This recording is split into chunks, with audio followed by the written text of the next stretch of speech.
You're watching Neutral Reviews, and today we've got the keys for the brand new refreshed 2025 Golf R. We're going to tell you all about it, tell you what's changed, and introduce you to our two favorite animals you get for the price of one, making this one of Canada's top daily drivers. No.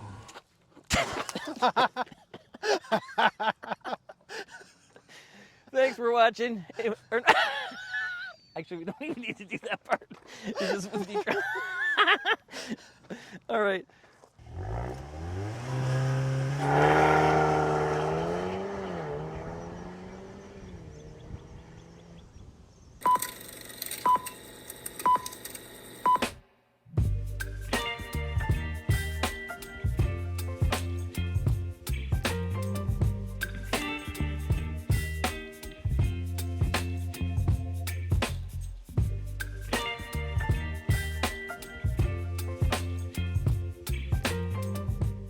All right, so we're off. We're ready to go on our first segment, which is introducing you to the bull. I've not driven this car yet. This is right. My first live time. reaction. He's Live lived with it reaction. this week. So exactly. So what we want to do is show you the performance of this thing in the first segment. So what we're going to do is go to mode.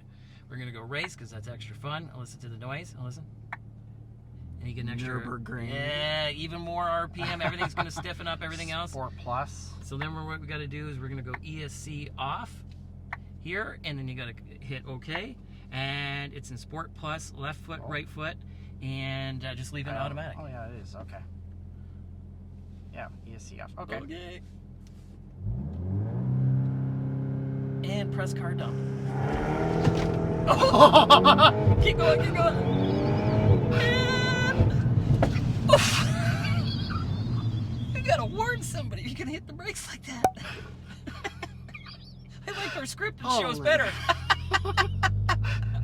That's got some power. Yeah, so on our traffic light Grand Prix acceleration test, where we race up to that fixed out like as fast as we can, just to hammer on the brakes, I think that it passes with flying colors. And we've got some bruised ribs now too. Yeah, that's a all right, so we're looking at the EA 888. This is the Evo 4, so I think it's the fourth iteration of this.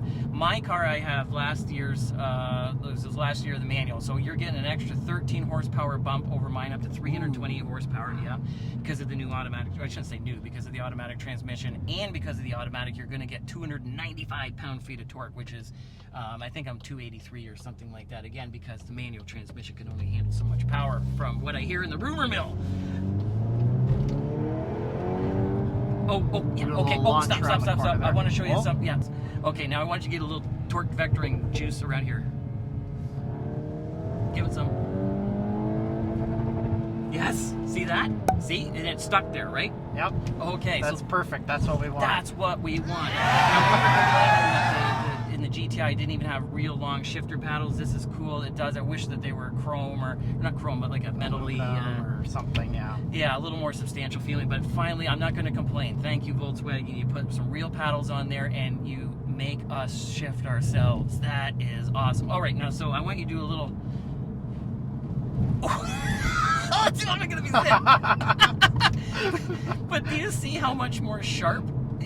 Like I was complaining about the first bag of marshmallows, and I don't know if they've done anything different with the Mark 8.5 compared to mine, or maybe I just need to treat it like a press car. But you can definitely, like, this is a sharp front end. Is it the Civic Type R that we drove? No, but it is close. It like if you're not a diehard Honda person and you need the functionality of this full hatchback, even though it is a hatchback. How does it do against a train, since you did that to me with your car? So I think there was a bit more of an incentive for Volkswagen to offer a better rate. So These are built like a tank. So we're going to do a test here to see if you can get hit by a train on your side. Don't stall. All right. The human airbag. Oh. All right. So yeah, maybe go left here. And when you go around the corner, no, be careful. It's a little dusty, but give it some juice again, because you should feel the bum come around on it a little bit. Got a little bit of gravel here.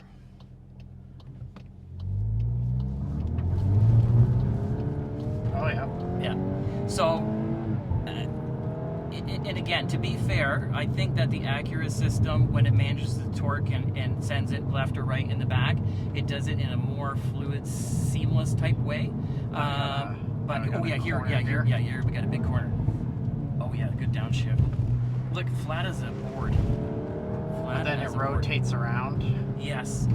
And again, even with ESC off, it's still really manageable. But on the same note, if you wanted to, especially if you put it in the drift mode, this thing will blow donuts, as we'll probably see in the B-roll from when we got the Golf R from Volkswagen a year or two ago. And it is a ton of fun. So the other thing that I wanted to talk about as well on this with the Bull, it feels serious. And what I mean by that, I really like that GTI and it feels really sporty. We were enamored with the car, but when you get into this, just the way that Krapovich exhaust sounds, the acceleration with through the back of your seat, those brakes feel substantial, personally.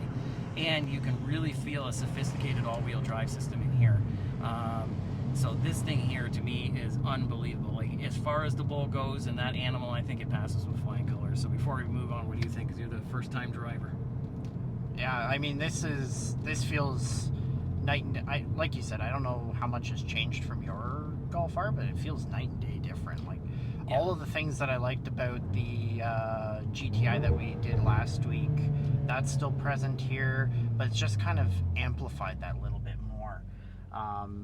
That rotate, like the GTI already rotated quite well. Yeah, I think I mentioned. But a little bit different because it's like lift off, oversteer, rotate, where this it's more planted and flat and won't do that. But you can use the accelerator pedal like a rear wheel drive sports car to do that. And me personally, coming from a BRZ and a sports car background, I would rather have the bump come around that way. But I'm still happy that the GTI, does it anyway, like the Civic Type R does. It's really good that way. But anyway, let's move on to the other animal.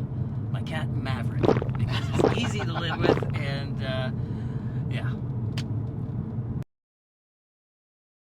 All right, Chris, as we ride into the sunset for our Maverick, let's do like Maverick Top Gun. Hold on, one more bull. No bull. Yeah, that's fast enough. It's got some speed behind it. Yeah, that's well, this is not the Autobahn, but that's where it's meant for. Because in all seriousness, this thing cruises along. That's what I noticed with mine. Because what we're going to do is, instead of the fun mode, let's put it in comfort here. It actually does have an eco setting, but I think for the suspension and everything else, it's comfort. And that's the experience with my car. And this is where it really shines. Because on the Autobahn, you got fast speeds. That's why all the German cars are numb. They've got a lot of performance, but they're really meant to be comfortable. And that's essentially what this car is. It's really, really comfortable. We were talking about the seats before and everything, and like the low seating position, especially with these cloth seats and whatnot. This really feels the part for that. But you're only driving that type of way for a little bit. You know what I mean? Yeah. So most of the time, like me personally, I spend hours and hours on the highway, so you want to be comfortable. And one of the things that the Golf has always done really well is the fact that it's a good size. It's not too big, it's not too small. So what I mean by that, even though we're doing a segment where it really shines on the highway, I wanted to mention as well, I do a lot of driving in town as well, and it's great because you can still park it easily, but you can fit 4 adults or 2 adults and a couple kids, no problem. I really like it. You got 60-40 split seats, and unlike a little CUV or SUV, you also have the European pass-through for your Canadian cargo test, because you never know when a game of road hockey is going to break out, and you always want to be prepared. So, and then other little thoughtful things, like the handle that we showed on the GTI, this has it as well, so you don't get your hands dirty when you're pulling down the tailgate. You can take the security thing off and flip it upside down, so you don't have to keep it in the garage or something. It fits in here. There is no spare tire. It's a big subwoofer for when we're rocking out Paw Patrol. Well, that's different from the GTI. It is, but just so people know, don't quote me on this, look into it yourself, but I'm pretty sure I've heard people say that you can easily screw that subwoofer out and get a GTI donut tire and it will fit in there, But what I use mine for is like a little baby trunk.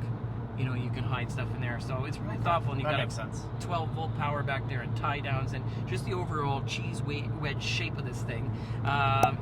It does. You've got all kinds of space in here. You got cup holders that actually work, door cards that actually work for putting stuff. Because my uppers and my downers, I got a car, I got my cool drink at the same time, so I can do that. On a Mazda Miata and things like that, you can't. And then, one of the things I wanted to talk about in here too is at the price point you get a lot of tech. I have a 2015 GTI, And one of the reasons I bought it at the time, I got a good deal used, my wife and I, because it felt like a budget outing. Not that we're trying to be fancy people, but like for the money, it was like, why not? You know, and that's one of the claims to fame with the Golf, especially the GTI and the Golf R. It's really, really nice materials in here. And that's what I wanted to talk about, is with the pricing. So you're looking at $53,000 Canadian plus fees and taxes, and all the way up to about $61,000-62,000 with this black edition, which is new this year. Yep. So my car, when I got mine last year, you chose the transmission, the color, and then sunroof, and whether or not you wanted this carbon. Now, I personally think that you put this carbon in all the Golf Rs, because when we looked at that It's GTI, really nice looking. yeah, I believe it's real. So it really ups the look of this car in here. But you can only get it, if I'm not mistaken, in the blacked out package, which is about a $3,000 or $4,000 upgrade. Yeah. And really, to me, it's mainly, well, it's for sure an appearance package, but now technically they do have the Akrapovic exhaust, which is a $3,000 option in that package that you can upgrade to. And as you saw, the performance, it works good, sounds good, and everything else like that.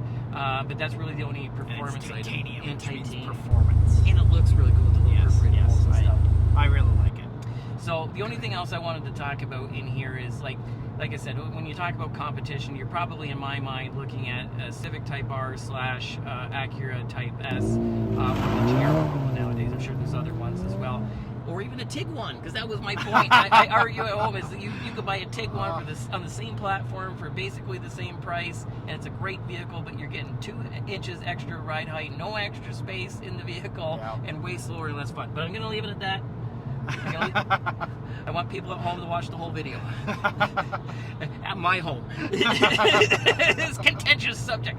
But anyway, I think that is the competition. But where the Civic, which we got to do, and the Acura, it's a little bit more edgy, more of the bull, and less of the Maverick. So. You know, this is more Maverick and a little less bull. Especially in the Civic. Because the Civic, we could hear everything banging around inside the wheel wells when we were driving. It was a lot more harsh. It was a lot stiffer. This probably does compete a little bit better with the Acura, because that Acura was, it was a happy medium. That's, yeah. Honda, they knew their clientele. Yeah. That's their luck. And yeah, I would imagine that the GR Corolla is probably a bit more hardcore as well, like the Civic Type R. Exactly. We've not had the chance to drive it, but hopefully soon. Anyway, the main thing is we'd have to return it, because I may just keep driving. But anyway, no, we really like this car, and we'll lead to our final thoughts. But it's been a pleasure to drive the 2 animals, and I really think this is one of Canada's top daily drivers. Yeah, I agree. And I think the fact that they developed it, like you mentioned at the beginning, for the Nürburgring, it just handles these highway commuter miles like nothing else. But then it turns into an absolute animal.